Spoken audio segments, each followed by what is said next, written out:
என்னத்தை கூப்பிட்டீங்களோ? உங்களுக்கு என்ன பிடிக்கும்னு சொன்னாதானே எங்க அம்மா செய்து எடுத்து தருவா. ஆமா மர்மல சொல்லு. இத்தே எனக்கு பிரியாணினா ரொம்ப பிடிக்கும் தே. ஒரு நாளைக்கு 2 பிளேட் பிரியாணி கல்யாணத்துக்கு முன்னால திம்பேன் தே.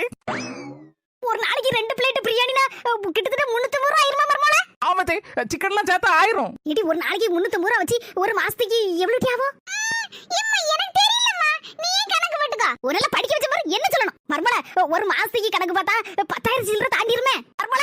எத்தனை வருஷமா இப்படி தின்னுட்டு இருக்க? இத்தே ஒரு கிட்டத்தட்ட ஒரு 10 வருஷமா தின்னுட்டு இருக்கேன் தே.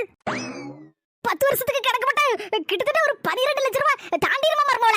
ஆமா தே, தாண்டிரும். மர்மல சொல்லுதேன்னு தப்பா நினைச்சுக்கிடாத. இந்த 12 லட்சத்தி சொச்ச துட்டி இருந்துச்சுன்னா ஒரு கப்பல் மாதிரி காரை வாங்கி விட்டு அங்க இங்க சரட்டு புரட்டுன்னு போயிட்டு வரலாமா மர்மல? இத்தே உங்களுக்கு பிரியாணி பிடிக்குமா? பிரியாணியா? பிடிக்காத மர்மல.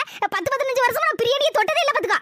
பிரியாணி பிடிக்காதுன்னு சொல்லுதியா? அப்போ 10-12 லட்சம் ரூபாய் சேர்ந்துருக்கு மாத்தே உங்ககிட்டயும். கப்பல் மாதிரி நீங்களும் கார் வாங்கி விட்டுருப்பீல, அந்த கப்பல் மாதிரி கார் எங்க நிக்கி காட்டுங்க தே என்கிட்ட. அம்முக்கு டும்முக்கு அம்மாள் டும்மாள்.